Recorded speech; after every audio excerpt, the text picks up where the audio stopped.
സ്നേഹം നിറഞ്ഞ സഹോദരങ്ങളെ, മേരിലാൻഡ് സെന്റ് മേരീസ് പള്ളിയുടെ പ്ലാറ്റിനം ജൂബിലി സമാപന ആഘോഷങ്ങളിലേക്ക്, പരിശുദ്ധ കന്യകാമറിയത്തിന്റെ തിരുനാളിലേക്കും നിങ്ങളെ ഏവരെയും ഏറ്റവും ഹൃദയപൂർവ്വം സ്വാഗതം ചെയ്യുന്നു.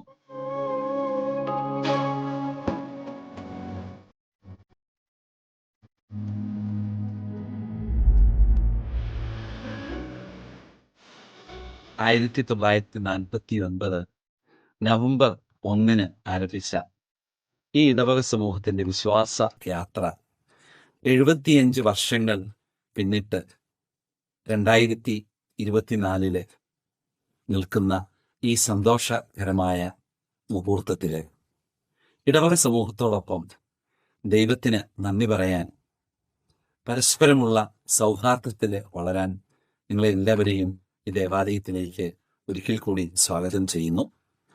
തിരുനാളിന് ഒരുക്കമായിട്ട് നവംബർ മാസം 20-ാം തീയതി ബുധനാഴ്ച മുതൽ 28-ാം വരെ രാവിലെ 6:30-ക്കും വൈകിട്ട് 5 മണിക്കും ആഘോഷമായ വിശുദ്ധ കുർബാനയും തുടർന്ന് നൊവേനയും നടത്തപ്പെടുന്നു.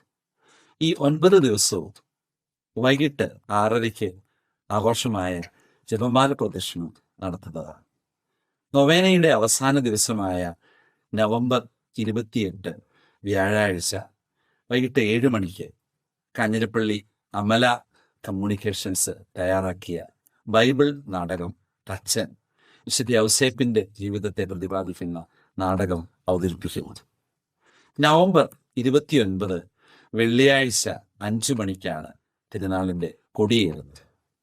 അതിനുശേഷം പൂർവികരെ അനുസ്മരിച്ചുകൊണ്ടുള്ള വിശുദ്ധ ബലിയും തുടർന്ന് സിമിത്തേരി സന്ദർശനവും ഉണ്ടായി. 7 മണിക്ക് പാലാ കമ്മ്യൂണിക്കേഷൻസിന്റെ ഗാനമേള അവതരിപ്പിക്കുന്നതാണ്. നവംബർ 30 ശനിയാഴ്ചയാണ് പ്ലാറ്റിനം ജൂബിലി ആഘോഷങ്ങളുടെ സമാപനം. ഈ പ്ലാറ്റിനം ജൂബിലി ആഘോഷങ്ങളുടെ സമാപനത്തിൽ പാലാ രൂപതയുടെ അഭിവന്യനായ രൂപതാധ്യക്ഷൻ അഭിവന്യ മാർ ജോസഫ് കല്ലറങ്ങാട്ട് പിതാവിന്റെ മുഖ്യ കാർമ്മികത്വത്തിലുള്ള കൃതജ്ഞതാ ബലി വൈകിട്ട് 4:30-ക്ക് ആരംഭിക്കും. ഈ ഇടവകയിൽ നിന്നുള്ള ബഹുമാനപ്പെട്ട എല്ലാ വൈദികരും ഈ വിശുദ്ധ ബലിയിലെ സഹകാർമ്മികരാണ്. തുടർന്ന് ആഘോഷമായ ജപമാല പ്രദക്ഷിണവും കുരിശുപള്ളിയിലേക്ക്, അതിനുശേഷം ദേവാലയ അങ്കണത്തിൽ വെച്ച് എല്ലാവർക്കും സ്നേഹവിരുന്നും നൽകപ്പെടുന്നു. പ്രധാന തിരുനാള് ഡിസംബർ മാസം 1 ഞായറാഴ്ചയാണ്. 7 മണിക്കും 9:30-ക്കും വിശുദ്ധ കുർബാനകൾ ഉണ്ടായിരിക്കുന്നതാണ്.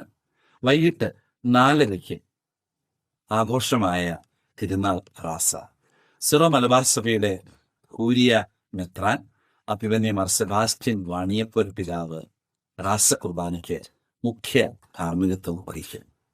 കുർബാനയ്ക്ക് ശേഷം കുരിശുപള്ളിക്കലേക്കുള്ള ആഘോഷമായ പ്രദക്ഷിണം. ഈ പ്രദക്ഷിണത്തില് പ്ലാറ്റിനം ജൂബിലിയുടെ ഓർമ്മയ്ക്കായി 75 കലാകാരന്മാർ അണിനിരത്തുന്ന വാദ്യമേളം ഉണ്ടായിരിക്കുന്നതാണ്. തുടർന്ന് ബാൻഡ് ഡിസ്പ്ലേയും ചെണ്ടമേളവും പള്ളി അങ്കണത്തിൽ നടക്കും. ഈ തിരുനാളിന്റെ ആഘോഷങ്ങളിലേക്കും ആത്മീയ കൃത്യങ്ങളിലേക്കുമെല്ലാം നിങ്ങളെ ഏവരെയും ഏറ്റവും സ്നേഹത്തോടെ സ്വാഗതം ചെയ്യുന്നു. നിങ്ങളുടെ സ്വന്തം ചിന്തിച്ച്